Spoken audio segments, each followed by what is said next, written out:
Here we're gonna do a very shoulder and core focus circuit. You're probably just gonna need one dumbbell for this, and it doesn't need to be very heavy. 12 to 15 pounds is probably all that we're looking at here. For each exercise, our focus is gonna be on 10 repetitions, so 10 reps. So we're gonna start off with a very mobility-based exercise for our shoulders. I wanna come into a tall kneeling position, ribs stacked over the hips, glutes engaged.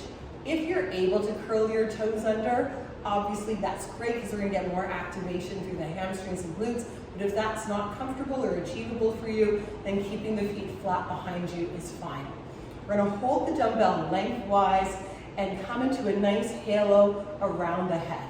So I'm trying to get the biggest circle that I can around the head, but it's still a tight circle, right? I'm still keeping that dumbbell relatively close to my body. Let's switch directions here. So I'm bringing the dumbbell right behind my head. My elbows are kind of point forward in that position. And then I'm tucking the elbows down as I come through that circle. There's our 10, so that was 5 each direction. From here, we're gonna go right into a forward press.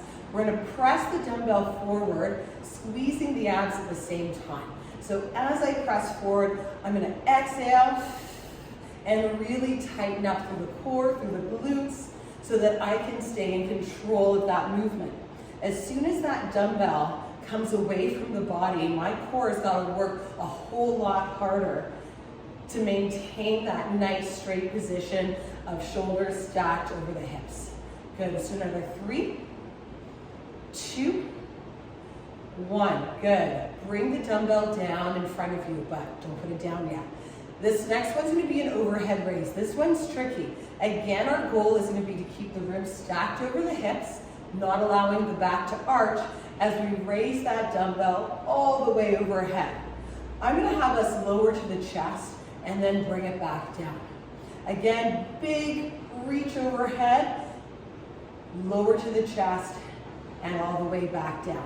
So we could lower the dumbbell with straight arms as well, but I find that tends to put a lot of strain and can be quite difficult.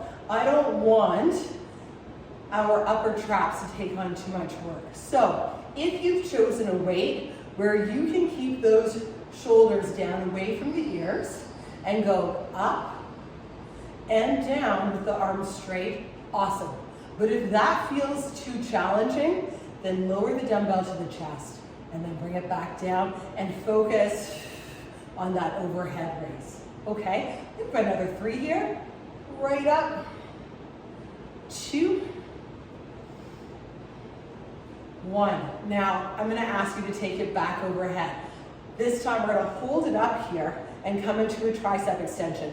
Before I do anything, I'm gonna make sure my ribs are over the hips, then lower the dumbbell, keeping those elbows pointing forward for 10, 9, 8, 7, keep that core on, 6, 5, 4, 3, 2, 1. Lower it back to the chest. Okay, one more from this position.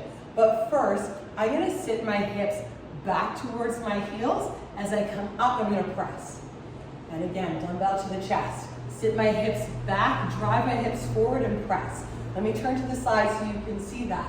Hips are coming back towards the heels. Exhale, press. Good, let's do it again. 5, 4, 3, using the momentum to help me with that press. 2, and 1, and bring that on down. Okay, from here, we're finally gonna put the dumbbell down. One of my favorite core exercises, a plank exercise, is a plank pull through. We're gonna do it from the knees today. So I'm gonna set up the dumbbell to the outside of my hands and come into my knee plank position. My hands are just ahead of the dumbbell, core is locked in nice and tight. The hand that is furthest away from the dumbbell is gonna reach across and drag it through. So it's always the hand that's furthest away And of course, I want to have as minimal rocking movement through my hips, through the rest of the body as I can. So I'm taking my time to really stabilize through that bottom arm so that I can do that pull through. Good. Let's do another 4. Don't forget to breathe. 3, 2, and 1. If you don't have a surface where you can drag it like that, then turn your dumbbell and you're gonna pick it up and put it down. I like the drag because we get some resistance from the floor, but if I've got obviously rubber mats in my gym, you might not have that where you're working out.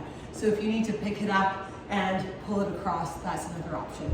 No dumbbell for our last exercise. And we're gonna come into a hollow body position. So lying on our back, let's take the arms up overhead. I'm gonna start with the legs bent at 90 degrees. Exhale, I'm gonna lift the head and shoulders off the ground. My eyes are looking between the knees. From here, extend the legs. Pull one knee in at a time for 10, 9, 8, 7. Push that back into the ground, no arching. 5, 4, reach through the fingers. 3, 2, 1, and rest. Okay, give yourself anywhere from 30 to 60 seconds, and you're gonna aim for 3 to 5 sets of that circuit. So remember, a lot of it's done from that tall kneeling position. You're gonna start with your halos, so to really open up and warm up the shoulders. From there, you're gonna go into your forward press, your overhead raise, and you have 2 options on how you're gonna do that overhead raise.